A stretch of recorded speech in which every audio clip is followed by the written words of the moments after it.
क्या हुआ जब खेत की खुदाई में मिले रामायण में छुपाए गए 5000 साल पुराने अस्त्र शस्त्र, और ये नज़ारा देखकर सभी लोगों के रोंगटे खड़े हो गए। आज के इस वीडियो में कई रहस्यों से पर्दा उठने वाला है, जो उन सभी के मुंह पर तमाचा है जो ये कहते हैं कि महाभारत और रामायण एक काल्पनिक कहानियां हैं। नमस्कार दोस्तों, आप देख रहे हैं भक्ति शास्त्र। अगर वीडियो पसंद आए तो लाइक, शेयर और चैनल को सब्सक्राइब करके बेल आइकन को प्रेस करना मत भूलिएगा, और एक बार सच्चे दिल से कमेंट बॉक्स में हर हर महादेव जरूर लिखिएगा। ये घटना है मध्य प्रदेश के सतना जिले की, जहाँ किशोर और रामचंद्र नाम के दो भाई खेती किया करते थे। परंतु जब उनके पिताजी की मृत्यु हुई और जब वसीयत बनाई गई तो रामचंद्र ने सारी उपजाऊ जमीन खुद के नाम कर ली और किशोर के नाम पर बंजर जमीन दे दी। किशोर ने भी इसका विरोध किया, परंतु बड़े भाई के आगे उसकी एक न जली और रामचंद्र अपनी उपजाऊ जमीन पर अच्छे से खेती करने लगा।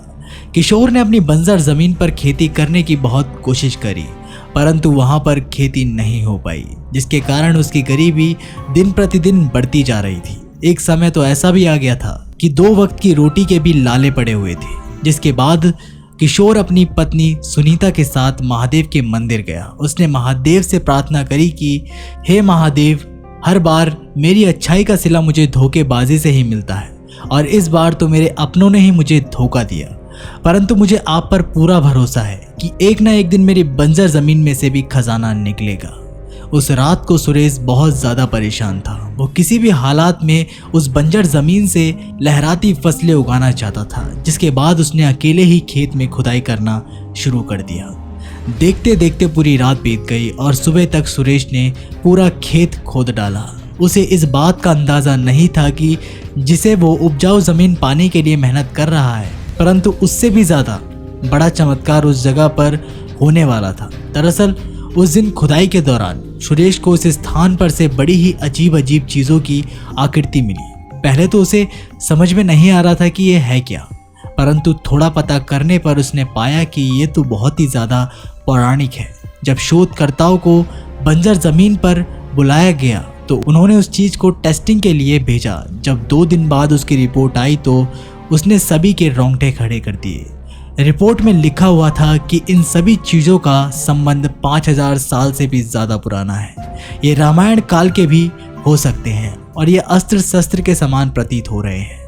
कहा जाता है कि चित्रकूट में रुकने के बाद प्रभु श्री राम सतना में रामायण नामक स्थान पर ही रुके थे, जिसके बाद ये अंदाज़ा लगाया कि ये वही स्थान है जहाँ पर प्रभु श्री राम ने निवास किया था। और खुदाई के दौरान यहाँ पर जो अस्त्र शस्त्र मिले हैं वो भी रामायण काल से संबंधित बताए गए।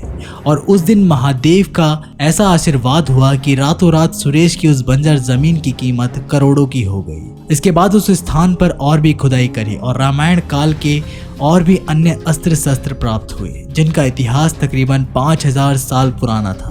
वो सभी अस्त्र शस्त्र मध्य प्रदेश सरकार को सौंप दिए गए, क्योंकि सुरेश की उस बंजर जमीन पर उस निश्चित स्थान पर से अस्त्र शस्त्र प्राप्त हुए थे, इसलिए उस जमीन की कीमत करोड़ों हो गई, जिसे बेचकर किशोर की जिंदगी आज बहुत ही आलीशान है। कहते हैं ना दोस्तों, इंसान को हमेशा अच्छाई के मार्ग पर ही चलना चाहिए। उसे बहुत ठोकरें लगेगी, उसके साथ अन्याय भी होगा, लेकिन अंत में विजय उसी की होगी, क्योंकि भगवान हमेशा सत्य के साथ होता है। तो अगर आप लोगों को ये वीडियो पसंद आई हो तो लाइक, शेयर और चैनल को सब्सक्राइब करके बेल आइकन को प्रेस करना मत भूलिएगा। तब तक के लिए नमस्कार, टेक केयर।